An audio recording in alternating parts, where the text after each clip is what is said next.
So I've given the folks that are listening into the call a little bit more of your technical background and a little bit of your work history, but can you tell us a little bit more about yourself? What are some of the things you'd like the listeners to learn about you and your work?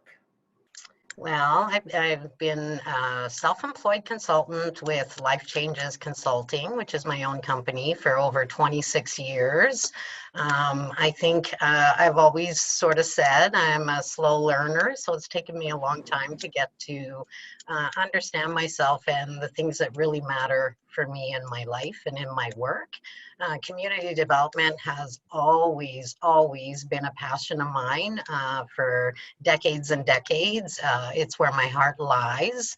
I've done a lot of work at neighborhood levels, community levels, provincial levels, and national levels. And, I think I've experienced 3 losses in my life, and every one of those led to me feeling a dear sense and a deep sense of abandonment, which really leads me to the place of why creating a sense of belonging for others, and particularly vulnerable populations, is the work I'm here to do. Yeah, that's really interesting, Lucie. I think there are pivot points in all our lives, right? Where they give us that kind of not even just a moment of reflection, but really deep reflection, and then really help us, to kind of both question where we are right now and what the path forward is for us. Yeah, absolutely. So the next question that I have is, you had shared with me the publication, A Woman of Worth, Women in Business, and in that publication, you are profiled. So can you tell us a little bit about that and how you came to be in that publication? Yeah, actually, I have a copy of the book here. So it's actually called Moms in Business, Women of Worth. In 2018, I was approached to see if I would want to write in there about, what it was like to be a mom and in business, and particularly in my case, as twice being a widow and a single mom, how I maintained being in business. I decided to jump in and have always been aspired to be a writer. So for me, it was a way to find out about the process. Some of my biggest fears had always been about through the editing process, that my voice would be lost, and I'm happy to say that my voice was not lost. And this is basically the story of the loss of my second husband, where we had an auction company, and basically I had over $1 million of inventory, $180,000 new semi, and lots of debt. And by far, it was the loss that brought me to my knees, and really, I believe that was sort of the wake-up call for me that brought me to really understand and travel through the journey I call the longest journey in my life, which is from my head to my heart, which for me is where I believe getting to what matters most, which is the title of my chapter, is, lays is, for all of us, is getting to what's in our heart and getting out of our heads.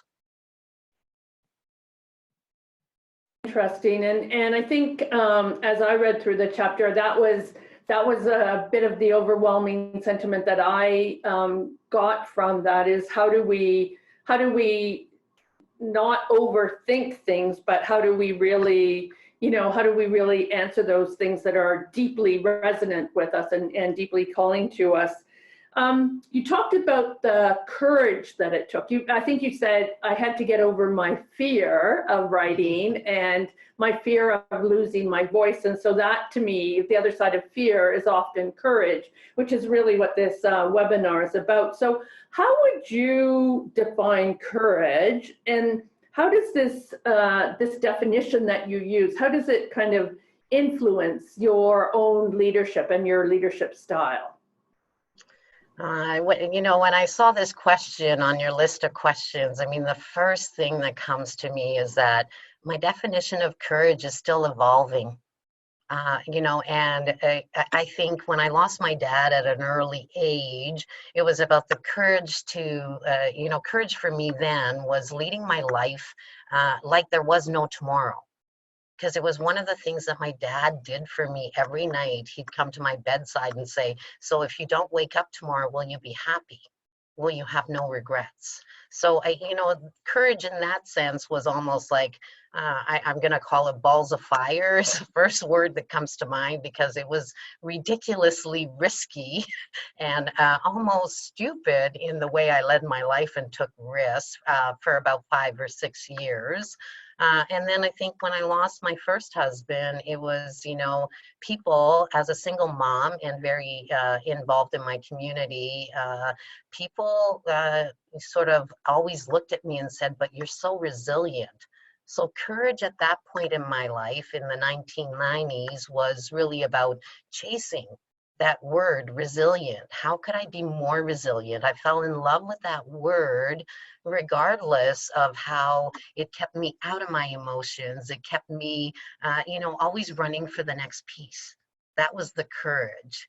And then my third loss, which is the story of the chapter, was really the loss that brought me to my knees, where courage evolved for me about being able to own all of my emotions, being able to be vulnerable, being able to, you know, leading with courage for me is about being authentic. And even, you know, this journey continues for me. In the past probably 3 or 4 years, I've done a lot of personal and professional development work around authenticity. And in particular, I always sort of said I would write the book around loving all that is, the good, the bad, and the ugly. At first, you know, I had a hard time sort of embracing the good. And then I had a hard time embracing the ugly, and certainly the bad, or the things I deemed to be not effective or not good about me in my life, is really the work I've done in the past 3 to 5 years. And I think that's how I define courage now. Right in this moment is, you know, courage means I'm vulnerable. Courage means I own my mistakes, which gives others around me permission to own their mistakes and to make them. I think sometimes, you know, courage is about taking risks that I would otherwise not take. Courage is connecting to my heart and knowing that my heart knows. Isn't that interesting, right? Because on the one hand, in the 90s, courage for you would have been high emphasis on risk taking and being really resilient. And even though it has a similar impact now, it seems to me that courage, how you define courage in this kind of new phase, is really about not only courage for yourself, but courage to enable others to both take risk and to be rewarded and to fail at the same time. Yeah, and I think we'll talk about that a little bit more in another question you have around, you know, what do I have wisdom-wise around creating brave spaces? Because I think brave spaces is about, you know, other people having that permission to show up for who they are, permission to make mistakes. I think we live in a world that is so black and white, and the heart is so not there. You know, neither black nor white, and you know, it can't be defined. One of the things that always sort of comes to mind for me is Brene Brown says, you know, when she does work around vulnerability, particularly in her books, that, you know, big CEOs are always coming back to her going, so how much is crying too much? How much, you know, they want the black and white, and courage and vulnerability aren't black and white. No, they are tied together. And so you've gone to the question that we have about Brené Brown, and maybe we'll go there next and then circle back to our other question. Okay. But, you know, I find we included with the invitation to the webinar a short clip of Brené, and she's really well known, has written many books like The Courage to Lead and others, and has been really, I think, quite has been out there quite a bit, really pushing us into this notion of courage and thinking more about it. She defines courage as dealing with uncertainty, risk, and emotional exposure, which is what she talked about in that clip. Can you just discuss a time in your career where you had to lean on one of these three elements, whether it was uncertainty, risk, emotional exposure, and how it helped you to kind of move forward? What happened for you in those experiences? Well, I mean, I'm going to talk about my trust collective impact because certainly I have examples in that for each of these. And I think, you know, risky, the risk when I started was collective impact was really not well known in British Columbia, you know, even 5-6 years ago. And, you know, we had an assistant deputy minister who was part of the steering committee, and that really scared me.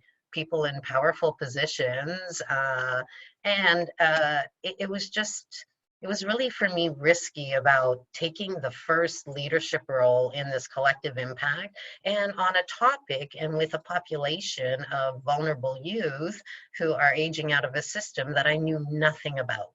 Felt hugely risky, and yet, you know, I was really connected with my heart. And when the position came up, I mean, it was quite the process. It took 3.5 months before I was hired as their first project manager. So for me, there was a huge risk, and yet I knew that it pulled at my heartstrings. So there's your emotional exposure. You know, I had made a decision in my late 40s, early 50s, particularly, that I would no longer take positions and contracts that were about the money, that I really wanted to take only things that pulled at my heartstrings, where I knew that I could have an impact and make a difference. And, you know, the beauty of the uncertainty is that I knew about the collective impact model. I knew about the framework, I loved it, and yet I had never worked within one and led one. And at the same token, the uncertainty was around my feeling uncertain about these young people and the difference we could actually make. I remember doing interviews of all the service providers in you know, the Vancouver area, and realizing that although I had quite a bit of knowledge around historically service providers working in silos, but in Vancouver, my experience where those silos were brick walls, could I be the person that could help them break through those? And, you know, in the 4 years, I know that I did, that I made a difference. I mean, this collective impact has over 150 members and continues strong today. And I think the other thing is I really leaned into the level of empathy I have for vulnerable populations, and young people in and from care in the area have been my best teachers. You know, as long as I'm listening and connected to my heart, you can feel the emotions now, but I don't know it all. I don't know what it's like, but I can feel for them. And that has been the gift that has really helped me in leaning into all three of those.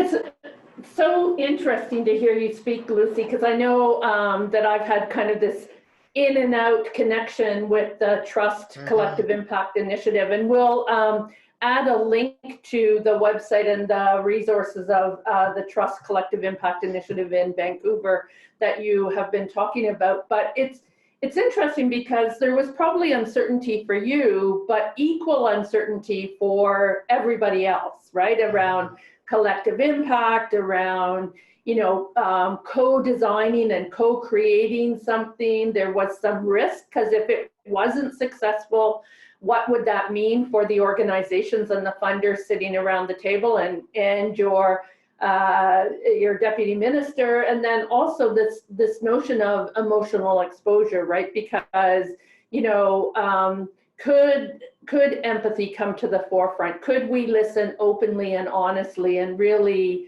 you know, change what our assumptions are about the other and what that might mean for how we work together? Yeah, and I think when I hear you talk, I think the other thing is that, you know, I had been working for 20 years as a consultant in community engagement and have worked for many municipalities and other nonprofits across the province where I do totally wholeheartedly buy into meaningful engagement, where also the engagement was for others more leaning towards tokenism. And I have a huge affliction to that word. I had that fear that these young people would be tokens in the process. So I was definitely committed, and that was also a risk in making sure that they were engaged in a truly meaningful way. The other thing that we attached to the webinar invitation was an article, and that article really explored leadership and courage, which I think is interesting, right? And so the author talked about the connection between courage, trust, accountability, and navigating conflict. Not undissimilar to what Brene Brown talks about, but really talked about it in a little bit of a different kind of way. And so, what are your perspectives about the link between courage and trust building? Just, stepping into your own courage and then, having to kind of build this relationship of trust with others. Yeah, well, I think they are so connected. I've always been great at building relationships, and trust has often been something that I've broken.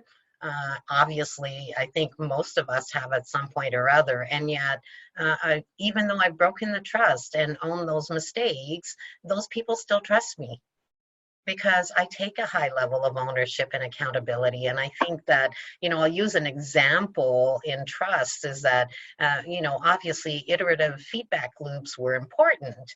And what always fascinated me is that I always had the courage to go back and say, hey, last time we did this, and, I realized that I lost some of your trust and some of your faith might be lost, and, realize that was a mistake. And therefore, here's what we're going to do to course correct. And I think what shocked me the most was other people's own perspectives on that. So after some of those times where I owned my mistakes and said, definitely thank you for your continued trust, and not only did I create permission for others to make mistakes, and to me, mistakes and learning is such a critical part of collective impact.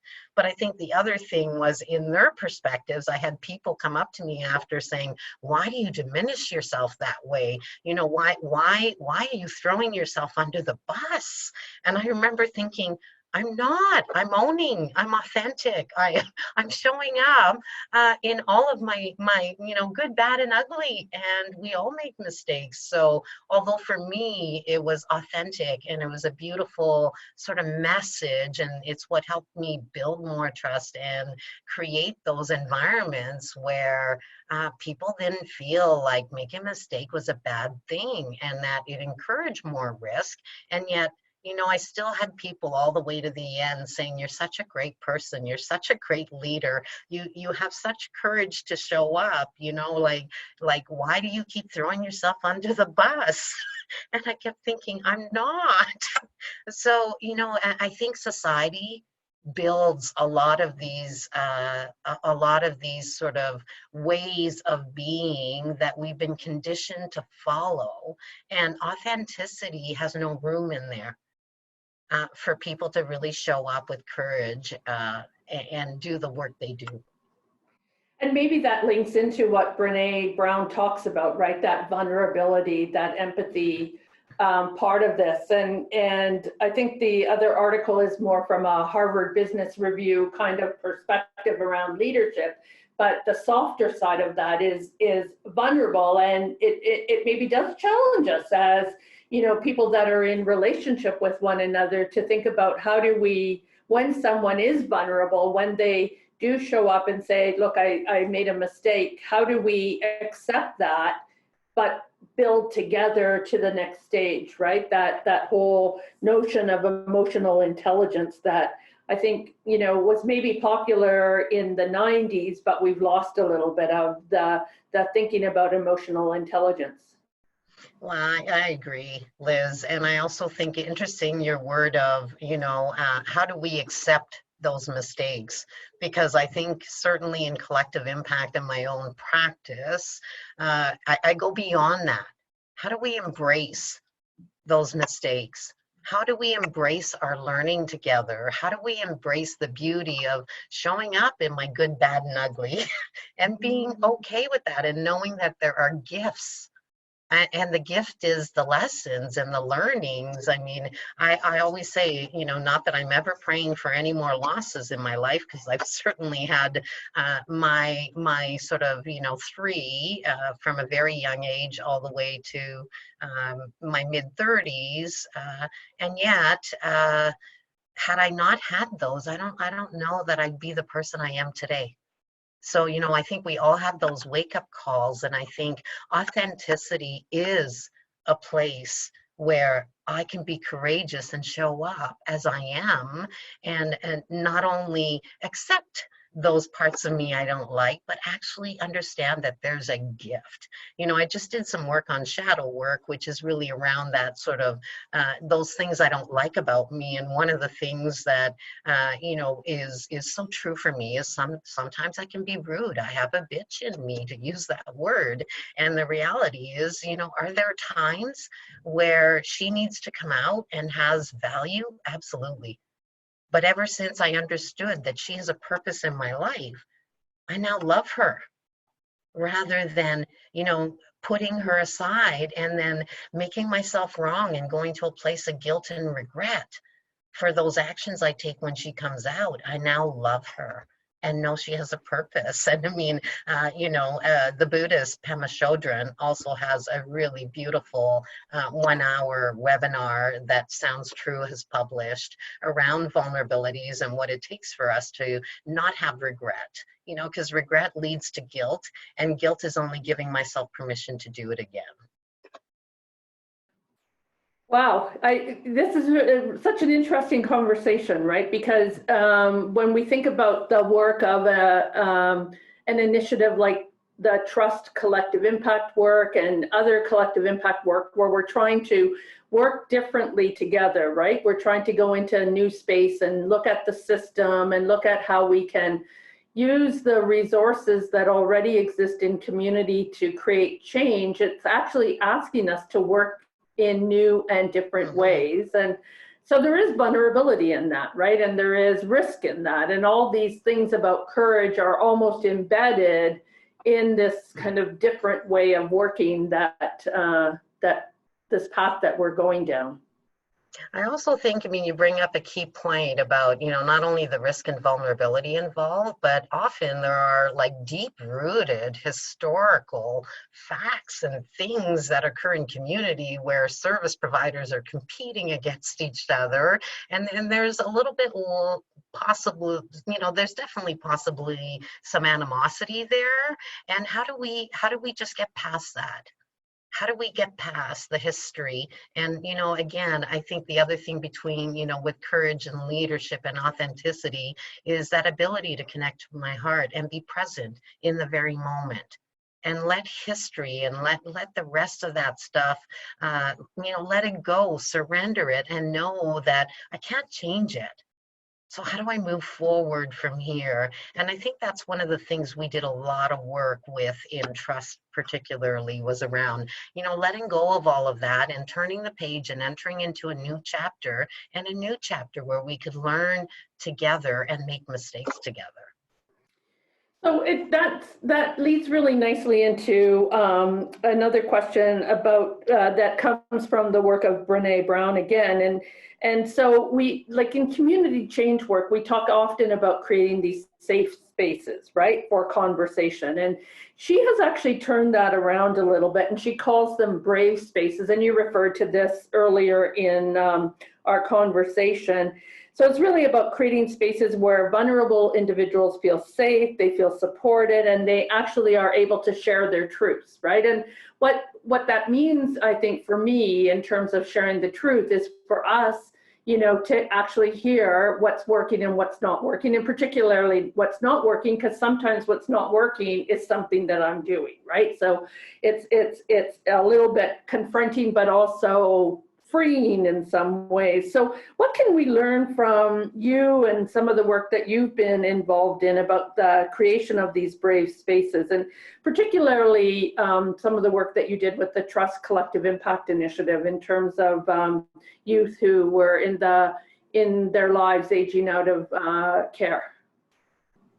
I think, authenticity, and again, recognizing these young people were all our best teachers. I remember my collective young leaders, which was our version of an advisory, had a big piece around creating their own governance, around creating, naming themselves. And at one point, after we created the first set of journey maps and they presented it, we learned a lot about each other, and they were our best teachers. And I gave them leadership roles in our collective gatherings, which occurred every 3 months. And then I remember at one point they said, we need to step it up and have people in the room who can't go to the place of empathy and those emotions. We need to create some experiences for them of what it might be like to age out of the system. And I remember I was thinking, whoa, I was a little bit in trepidation, because the first exercise they chose is they said, when people come in, we're going to give them a green garbage bag. And they're going to have to put all their belongings in that garbage bag, including their phones, and keep it with them. The people, so we did that experience, and I thought it was pretty risky, but I thought, well, it's brave, and I've created an opportunity for them to do something where they want to create more emotion and really get to the heart of the people in the room. And I thought, good for them. So, and the funny thing is everybody always complained about our collective gatherings because they were full up. We always had so much to cover. And that was the first time in probably 2 years, I think, where I actually created time in the agenda early in the morning for them to network, which is something they had been craving. And in that work, all of them left their green garbage bags under the table. And my young leaders, about 7 of them, were running around with these big grins, grabbing all of these and putting them in a room, in a storage room behind lock and key. And then, of course, it made the experience even that much more meaningful, because when people were to leave early, they had to go to a collective young leader. They had to share their experience of their belongings being gone. And not only that, but all the garbage bags were identical. So when they got to the storage room, some of them, it took them 30 minutes to find their bag, which is sort of, and we allowed the young leaders at the end to debrief the experience with those in the room. And there was not one dry eye. And that to me was a brave space. And it was an opportunity. And I mean, we created so many more of these. Some worked more powerfully than others, but I think it's about creating that place where people are willing to take risk, people are willing to learn, people are willing to have the courage to lean into the experience. And people talked about it over lunch. That was, the main conversation and the buzz in the room. So I love that example, because that was a brave space, and there was an opportunity where we saw a big difference in the results of the collective moving forward after that. I would imagine that for those that put their belongings in the garbage bag, that would have been a powerful kind of experience in terms of, putting all your stuff into one place and then handing it over to someone else, and then having to go through the process of explaining why you need it back. Well, actually, they didn't hand it to anyone. So when they got their garbage bag, they were told to put all of their personal belongings in the bag. And they were told that if they left the bag unattended, they would risk losing it, but that it would be safe, and that we would keep it under lock and key, which is often, I mean, when a young person goes from foster care to foster home, and they end up in a group home, it's often what happens. They walk in with their green garbage bag and they get told, oh, don't worry, your goods will be safe. We'll keep them under lock and key, but here's your room.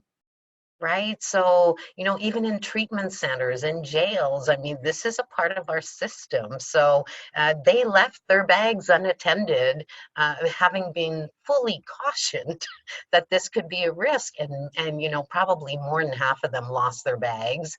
And like I say, the retrieval of that said bag, it is where a lot of them connected to that emotion about, wow, I'm walking a mile in your shoes right now, and I had no idea what that might feel like. Yeah. Wow, that's really powerful. So it is kind of interesting, this notion of brave spaces, and can we enable them both in a conversation perspective, but also, in that case, you had your leaders, your young leaders kind of conceive the experience and lead the experience, and so that for them probably also was powerful as well. Liz, it was one of the most powerful moments for them because they knew that, I had trepidations when they came up with the idea, and they worked on me to ensure that I was good to go with it. And it took me a while before because I thought, oh boy, that is a forced experience. And that, but I thought I wouldn't be the leader that I am, and I wouldn't be leading from my heart and doing this work if it wasn't to respond and to follow their leadership. If I told them repeatedly that they were my best teachers, then I needed to, be congruent and act in accordance to those words. That we often use words that we don't follow up on. And to me, that was very important, was to act in a way that matched the words that I always use with them. Mm-hmm. So we're coming to our final question, Lucie, but I just want to remind everybody that's listening in on the call that hopefully you have either written a question that you have for Lucie in the question and answer box, or that you voted on other questions that that other people have posed, so that we can turn it over in a minute to our listeners to join us. But my final question for you, Lucie, before we do that, is what advice do you have for others around their own personal kind of leadership journey, and really thinking about this notion of courage, connection, some of the other concepts that we've explored on this call today? Wow, I always say I don't give advice.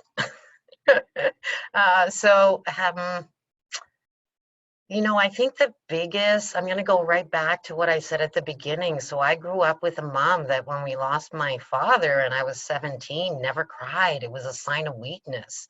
And I think, again, it was the beginning of my journey of disconnecting from my heart. And, it took me more losses. I always believe the universe gives me exactly what I need in order to learn and become the best version of me I can be. So for me, the number one thing is, the journey, leadership, courage, and connection come from the heart.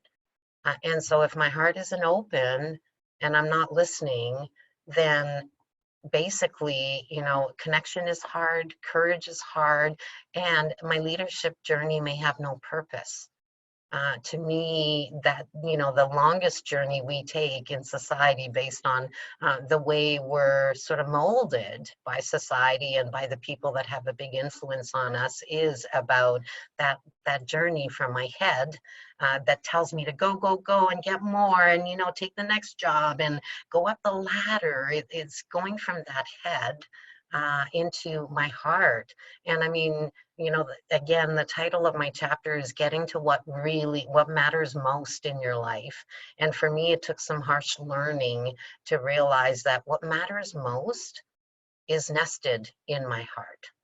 And that I wouldn't be doing this work and having, a great success rate unless I was connected to my heart. And every once in a while, you know, I get caught up in I call it the, you know, hamster cage, where it's one thing after another and more jobs and more this, more that. And I think that those hamster cages don't serve us if we want to have courage and connection and be good leaders in our life.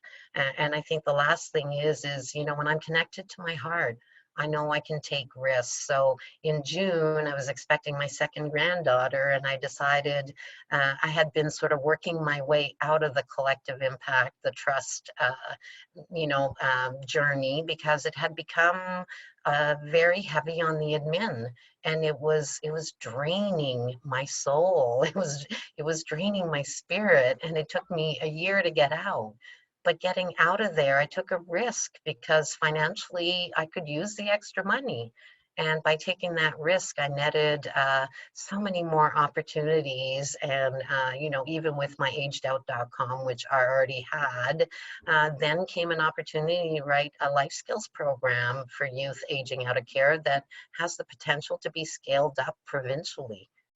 So, you know, I've always said I want my impact to be more provincial, national, and international. So following my heart, I let go, took a risk, and it paid off big time. Wow. So there's courage in that, but there's also, you know, the ability to let go and create space for something new to emerge, which, you know, we sometimes, a lot of us have a hard time doing. So we're gonna move into the question and answer part, and I'm gonna throw it over to my colleague Duncan, who has been monitoring the questions. And so Duncan's gonna maybe give you a question first, and then we'll jump in with answers and see where we go. We've got about 15 minutes or so. So Duncan, over to you for the first question. Yeah, thank you both. The first is actually more of a comment that came from a few listeners, actually, and it has to do with the relationship between courage and self-esteem. So how do you support someone who might be going through a critical situation, feeling isolated, and they might not have a network, but they have lots of capabilities and competencies as a leader? How would you support that person to be courageous? So that is such a great question, because I was going to say a part of my own journey was a lack of self-love and self-esteem for myself, and valuing. So I think often, particularly when leading and working with vulnerable populations, I always say the best gift I can give them is seeing the potential in them and helping them to see that own potential, because they are mostly with a low self-esteem and having been abandoned their whole life, which is also my own thread. I think that being able to show them the potential you see and lift them to that place is one of the definitely one of the key first steps I would take.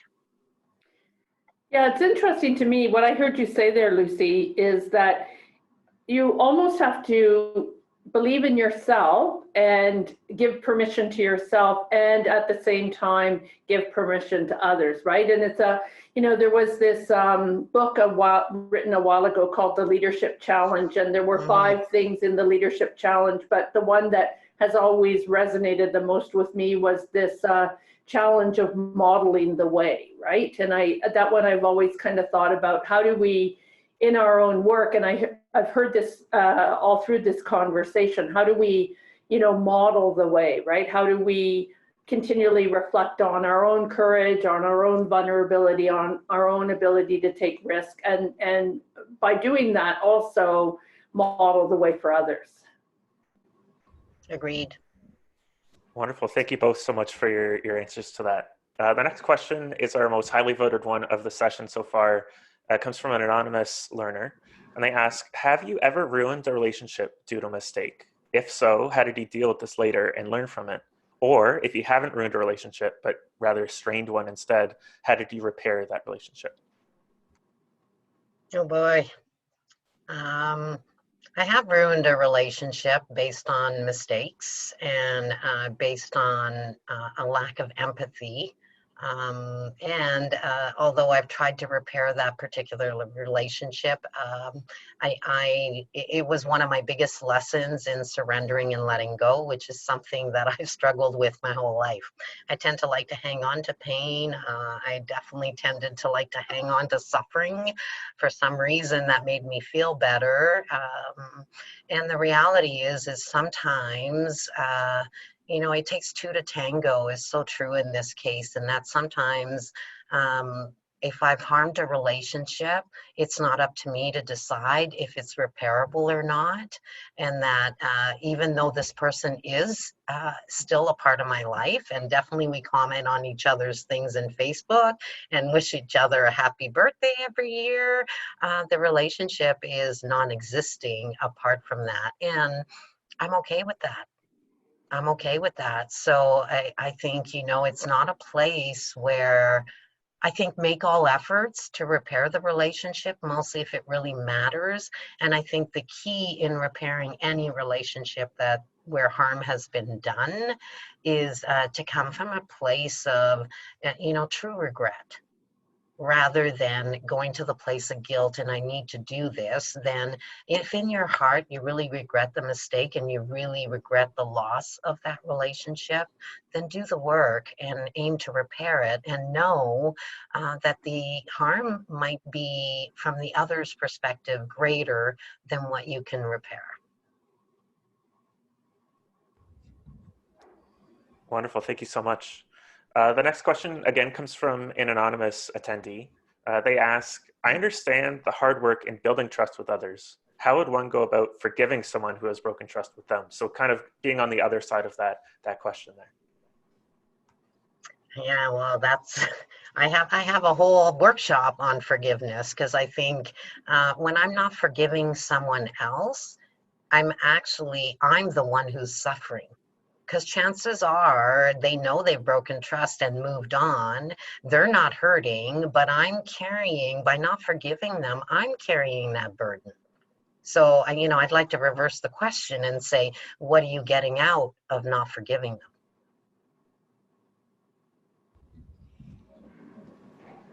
Thank you so much. The next question has to do with your comment about not hiding like a certain part of yourself. And we had tons of questions about this come in. People use different words. They said a rude person, a shadow, etc. But the underlying thought was, what's the best way to mitigate potential damage caused by letting that part of yourself out? Or how do you, what's the process of deciding when to do that and when to hold back? So most of the times I always say when those shadow parts of me come out, I mean, really, they're a part of who I am. And I'm like, name me again. It goes back to me about what is your image of who you are? And until that image or that constructed self that you've built through hardships and through good moments and through sometimes really terrible experiences, that constructed self doesn't allow me to get to the congruent me, which is the part of me that owns all of those, because I don't know one person in the whole world that, historically or even now, even Mother Teresa used to say, don't invite me to anti-war rallies. Those are for people who are, in war zones and in war places in their minds, but invite me to a peace rally and I will attend. So, there's a whole bunch of those pieces in there for me around, we all have parts of us that we may not like. We all have parts of us that we love and we want to honor more. And yet it's only when we bring them both together and allow them to be. I mean, sometimes some of my shadows are, narcissistic. I have a narcissistic Nikki. I named them all. So if anybody on the call's named Nikki, please don't take offense. But, when those people that are part of me and those characteristics show up, I'm not always in control because I'm authentic. But what I do is I call it a clean sweep. And some of you might call it the walk of shame. So I will go back the minute I become conscious that I may have harmed or hurt someone else in the way I showed up, I go back and just say, hey, this is a part of who I am and may have been inappropriate. May I check in with you? Like, are you okay? Have I hurt you? And, here's what was behind it for me. So again, I own it. I take a high level of accountability and, I also create permission for them to have their moments in allowing myself to do that. Yeah, it's interesting. I don't know, Lucie, if you've ever been involved in a Tamarack workshop where we did the exercise Befriending Your Nemesis, right? Which we'll add it as a tool in the post-webinar email. But Befriending Your Nemesis is this exercise where you think of someone else who sometimes irks you, and you try to reframe that person's behaviors. And usually what happens with an exercise like that is it identifies for you, or at least it did for me, that kind of powerful stranger, right? That the things that I might necessarily not either do things that I think are weaknesses in my own behavior, or things where I have those kind of negative behaviors as well, right? And so that whole exercise of reframing helps kind of give a little bit of light to some of the shadow side of you, or that powerful stranger side of you. And I think it's a really interesting way to reflect on, yourself as a leader, and embracing, recognizing that we have these dualities. We have our strengths and then we have our weaknesses, but we are this one person, right? And we have to kind of figure out how to live with both sides, and how to repair harm when the shadow side has inadvertently done harm, or sometimes advertently done harm. And I think it's interesting. I haven't been in one of those rooms, but I would love to be. But I think it's interesting, even Liz, that you referred to that powerful stranger, because for me, those shadow elements of who I am, those things I didn't like about myself, had a lot of power and controlled me until I fell in love with them and saw the gift that they were. So, and then they have lost all of their power. Right? In that process of realizing they lost their process, like they lost their power. So for me, that brought up some stuff for me around, like, I don't feel like my need for power is now, or, my rude or obnoxious part of me is a bad thing anymore. And therefore, in the process of knowing it has a purpose and is a gift, it's lost its power, and therefore shows up a lot less. And I pull it up. I need to pull it up now in order for it to show up consciously. That's really interesting. Duncan, other questions? Yeah, we probably have time for two more relatively quickly, but both really interesting questions. One is from Kathina. And this question is great for both of you. How long did it take for you to feel comfortable in your leadership decisions?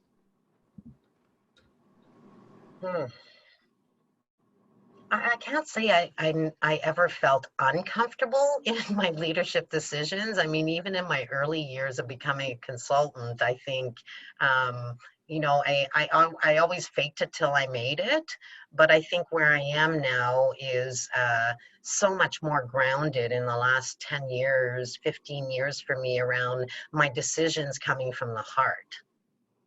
So, I don't think there's a good or bad around decisions and leadership, but I think there is a very big difference for me around, decisions made from the heart versus decisions made from the head. Wonderful. Our last question of the day comes from Jesse. They ask, how do we make sure that the young people having to share their stories keep from re-traumatizing by sharing the same stories? So do we tell their stories for them? Do we have them share it? But how do we protect them from re-traumatizing themselves? Well, it's interesting because working with all vulnerable populations, and particularly in the last like 7 years with young people in and from care, we have a goal. I have a golden rule, which is you are never, ever asked to share your story. So they've been on panels where they've shared, you know, some of their experiences. But to me, sharing their stories is not a requirement. And even, you know, with Aged Out, we have Aged Out connectors where I'm really clear in my messaging and training from them. They are all young people from care throughout the province that, you know, are basically they're connecting to young people and basically promoting the website agedout.com. And the bottom line is we always tell them, like, we never ever ever ever require you to share your story. And if you're leading a workshop where somebody in the audience, a young person, is stuck somewhere or has a real stuckness in their own life, and you feel that sharing a part of your story would help them, then you are welcome to, but it is never, ever mandatory. So, and even panels and different ways that young people have been, you know, have worked with me and shared portions of their stories has always been from an asset base. So they've always sort of worked on what worked. And then the interesting thing is whoever we're presenting to usually goes to wanting to know more about what didn't work, and they can generalize. So I totally value this question because it's an important piece of my own philosophies around, I don't want, we all have triggers. It's not only young people who have had, you know, I mean, I have a trigger, and I always say sometimes it comes out in ways that is not healthy when somebody is totally suffering from the loss of a grandparent who's 90 to 100. I mean, my own experience is I lost my dad at 17. He was, you know, 37, and I lost 2 husbands before the age of 34. So to me, anything beyond, you know, 70 or 80 is a blessing. And it's not meant in a way to harm, but it is a huge trigger for me. And I often find myself like going, okay, walk away from this conversation. Mm. No, I think that's a really powerful insight and a great way to go about having those conversations or just giving people space to make that decision themselves. I think that's really powerful. We've reached the end of our time together, and I just wanted to, on behalf of all of the learners here, thank you both for the time you spent with us and the insight you've provided. I just have a few kind of end of call notes to go through, just to help us make the most out of this. As we mentioned at the beginning of the call, everyone will be receiving an email tomorrow with a full recording of today's conversation, a copy of the slides, and a collection of links and resources. We've already mentioned a few of them that will be included, and I'll be connecting with both Lucie and Liz to make sure that that list is complete. We also have a couple Tamarack events coming up that might interest you if you're interested in learning more about leadership and collaboration. The first is taking place from March 4th to 5th in Toronto. It's our new event, Co-Design, Facilitating Community-Led Innovation. And it's a great opportunity to learn about how to draw out the innovative work that's already being done in communities across Canada and the US. So that's a really exciting opportunity, and we encourage you to follow the link on the screen to learn more. And lastly, I'm really excited about this one personally, but we've just launched a brand new event called Designing for Social Change, Understanding the Impacts of Power and Privilege. It's coming to Vancouver, Calgary, and Toronto at the beginning of May. And we're bringing on George A. from Greater Good Studio for a workshop to take a look at how power and privilege impact the social sector and the work that we provide for communities. So that's going to be a really powerful workshop, and I encourage you to check that out. Again, thank you to everyone for joining us today and having this conversation with us, and for your questions and comments and vulnerability. And thank you to Lucie and Liz for leading us through it.